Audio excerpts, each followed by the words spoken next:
Oh. C'est lequel déjà? Arrêtez. Salut les amis. Ça va? Aujourd'hui je vais vous parler d'une chose qui a révolutionné ma vie de développeur.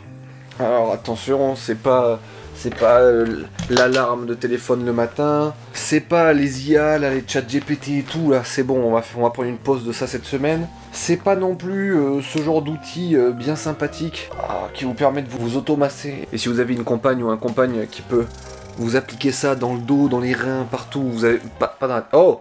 Bref, c'est pas de ça dont je vais vous parler, c'est autre chose. Un truc qui a vraiment révolutionné ma vie de développeur. Ça aurait pu être ça, ça aurait pu être une Kindle, parce que clairement, ça a changé beaucoup de choses pour moi, ça. Notamment, ça m'a remis à la lecture, bien entendu. Et la lecture, c'est tellement nécessaire dans ce monde où tout va si vite, en fait, où Twitter vous abreuve de contenu dispensable et éphémère, en gros, que vous gobez comme ça, et vous avez l'impression, finalement, que tout est dans l'instant, qu'il n'y a pas de réflexions qui sont posées sur le long terme, finalement, et que c'est ça, la vie.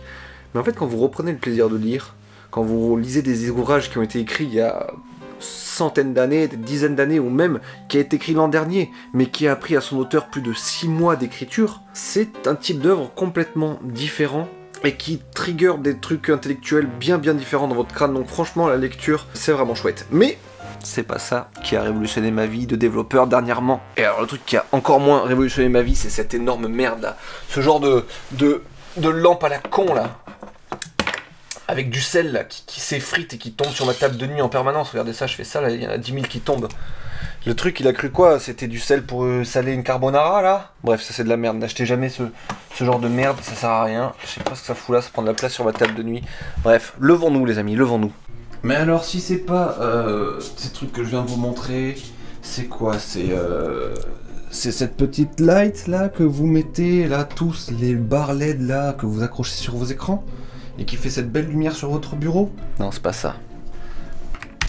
C'est des Philips Hue là que vous mettez tous derrière vos bureaux pour avoir des éclairages un peu stylés là? C'est pas ça non plus. Alors c'est ce joli clavier là que tu kiffes trop et qui fait un bruit de malade et qui fait trop chier ta meuf? C'est pas ça non plus. Je suis désolé, c'est pas ça la révolution. C'est que des petits trucs trop cool qui ont amélioré mon quotidien de dev, certes, mais c'est pas la grande révolution. C'est pas ces dragons, tous ces trucs là. Me dis pas que c'est cette barre de traction que t'as installée là qui te permet de faire tes 1000 tractions par jour. Me dis pas que c'est ça. Non, c'est pas ça non plus. C'est quoi alors? C'est cet appartement là que t'as acheté à Malaga et qui te met trop bien en permanence?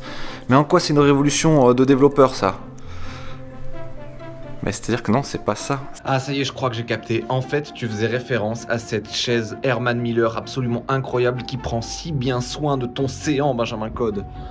Oui, parce que je tiens à préciser que dans un ancien français un peu désuet et élaboré, séant ça voulait dire cul.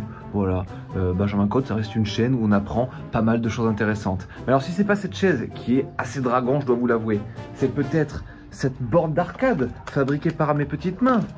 C'est pas ça non plus. Ou bien c'est encore autre chose et c'est le fait de pouvoir prendre ma trottinette électrique et en 5-6 minutes me retrouver là. Moi cette petite formule là me met trop bien, c'est 5 boulettes je crois, 5 ou 6, j'ai la vue. Alors moi je viens tous les vendredis matins me poser pour réfléchir un peu à mes sujets de vidéo, à mes problématiques dans le code, un peu tout ça. Mais c'est pas ça qui révolutionne ma vie de développeur, c'est encore autre chose. Vous commencez peut-être à vous dire t'es chiant Benjamin Code avec ta vidéo qui ne commence jamais là. Pourquoi ce truc révolutionnaire dont tu voulais nous parler là, bordel? Ah, laissez-vous aller les amis, je vais vous révéler tout ça très bientôt, ne vous inquiétez pas. En attendant, appréciez une vidéo qui ne parle pour une fois ni d'IA, ni de chat GPT. Je sais pas vous, mais dernièrement, entre mes recos YouTube et Twitter, ça ne parle que de ça, et ça commence à bien me faire chier, car autant il y a des points de vue assez pertinents et éclairés comme celui de mon ami Tim Soré, autant il y a trop de charlatans qui essaient de faire leur gras sur tout ça en vous faisant croire que vous passez à côté de potentielles fortunes si vous n'achetez pas leurs formations qui vous permettront d'apprendre à utiliser ces outils pour devenir milliardaire. Pour vous faire ce grand reveal que je dois vous faire dans cette vidéo, je dois faire une dernière petite pause dans un supermarché. C'est nécessaire pour le reveal, ok? Donc je fais ça, on revient chez moi et je vous montre tout ça, promis. Bon, après vous avoir fait miroiter pendant quasiment toute une vidéo quelle était la récente révolution de ma vie de développeur, il est temps pour moi de mettre fin à ce suspense. Et si je vous dis que cette révolution est actuellement dans l'image que vous voyez là, qu'est-ce que vous me dites? Et si je vous dis que je suis actuellement appuyé contre cette révolution. Vous me dites, d'accord, j'ai compris Benjamin, ta révolution en question, c'est un air fryer, mais quel rapport avec le développement? Tu t'appelles Benjamin Code, pas Benjamin Mange, qu'est-ce que tu nous fais là, Benjamin? Écoutez, je pense qu'on s'est déjà tous retrouvés dans cette situation. Nous autres, les développeurs, développeuses, quand on code, il y a quelque chose de trop absorbant. Il y a un tel investissement intellectuel et une telle excitation quand on code que parfois, le moment du repas, ça passe un petit peu à la trappe. Et alors dans ces cas-là, qu'est-ce que c'est le réflexe de tout le monde? C'est de choper son téléphone et de se faire une commande Deliveroo, Uber Eats ou je ne sais quoi, et de commander des trucs qui sont pas nécessairement sains, pas nécessairement cool à manger, et puis ça coûte une couille. Ou alors d'enfourner dans votre bon vieux four là, hop là, il est où? Une pizza ou des trucs un peu éclatés au sol. Et ça, bah, c'est pas très bon pour les bourrelets, on va dire. Je juge personne qui fait ça parce que je l'ai moi-même fait pendant de longues années, parce que c'est un truc vraiment inhérent à ce métier, je pense. C'est vraiment l'excitation et l'investissement intellectuel dans ce qu'on fait. Voilà, c'est trop fort, trop intense. Poser tout ça pour venir préparer un pot-au-feu ou un plat qui prend pas mal de temps, on n'a pas toujours le temps. Le air fryer, les amis, ça a tellement changé tout pour moi. Parce qu'avant, le truc que je faisais tout le temps, que j'utilisais tout le temps, que j'achetais tout le temps, peu importe dans quelle maison je passe, c'était ça, un rice cooker.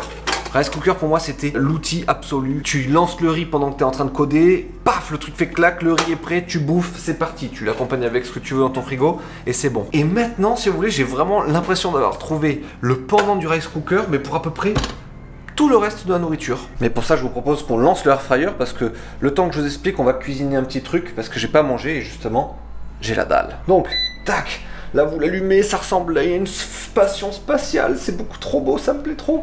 Vous faites preheat, boum. Donc voilà, là le truc va chauffer pendant 4 minutes, il va arriver à 200 degrés.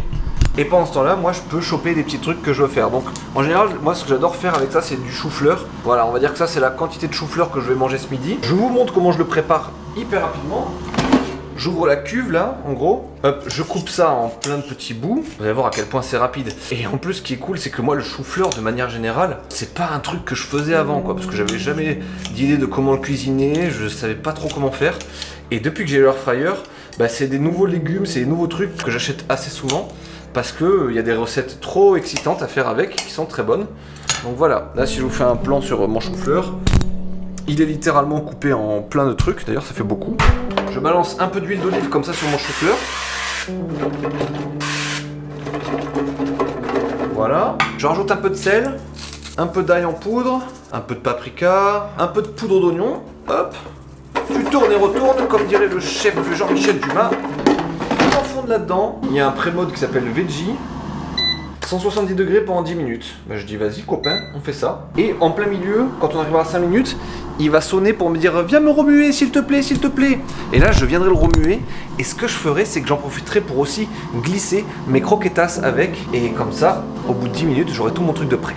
Et là maintenant, je peux me casser, je peux retourner travailler dans mon bureau, ce qui est trop cool parce que j'aurai un truc qui sortira de là-dedans dans 10 minutes, qui sera jamais trop cuit, qui s'arrêtera automatiquement et tout, et il n'y aura pas de risque que je brûle ma maison avec un four que j'oublie d'éteindre ou quoi que ce soit. Ça sera bon, hyper bien foutu, et je peux cuisiner toute une multitude de trucs là-dedans sans aucun problème, c'est magique. Ok, ça sent très bon, c'est très chaud. Et messieurs, dames, voici le plat servi. Ça a été fait en 10 minutes avec quasiment que des choses saines et bonnes. Bon, ça c'est un peu cochon, mais ça va, si vous avez que ça de cochon dans votre assiette, bah, le reste ça reste super sain. Il n'y a vraiment pas beaucoup de matière grasse pour cuisiner ce truc là. Ça c'est une des qualités de l'air fryer. Voilà, je vais me poser là, je vais le manger tranquillos. Et voilà l'assiette. C'est vraiment hyper bon. Sans déconner, ça rend sexy ce genre de trucs qui sont pas nécessairement sexy comme un chou-fleur. Bah là, moi je me régale de ouf. C'est sain, c'est bon, ça fait pas beaucoup de vaisselle, ça fait pas beaucoup de trucs à laver, c'est hyper pratique. Donc en soi, pour moi, c'est vraiment une révolution parce que ça me permet vraiment de bouffer mieux souvent en gros. Ce n'était pas un titre mensonger. On va voir ces croquetas. Vive l'Espagne pour ça. Donc là, je vous ai montré ça avec un chou-fleur. J'aurais pu tout aussi bien me faire des frites aussi, par exemple. Sans rajouter d'huile, vous balancez les frites directement. Regardez, l'air fryer ça devient tellement connu et cool qu'il y a même maintenant les consignes pour un air fryer. 18 minutes au four, à l'air fryer c'est 10 minutes. Et hyper pratique, hyper facile. et elles sont trop bonnes, elles ressortent super croustillantes et tout. Pareil, l'air fryer pour faire réchauffer les restes que vous ramenez du resto, par exemple quand vous avez trop de frites ou des trucs comme ça. Normalement vous ramenez pas les frites à la maison parce que c'est dégueulasse au final quand vous les mettez au micro-ondes et tout, c'est horrible.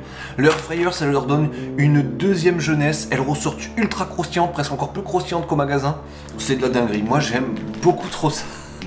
Je suis beaucoup trop fan du air fryer, c'est une dinguerie. Donc le air fryer, ça ne fait aucun doute, c'est Dragon.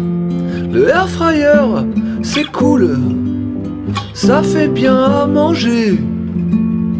Le air fryer, c'est cool, pensez à l'acheter. Ça vous fera gagner du temps. Vous aurez du plaisir en mangeant. Ça fait bien à manger. Le air fryer, c'est cool. Ouais.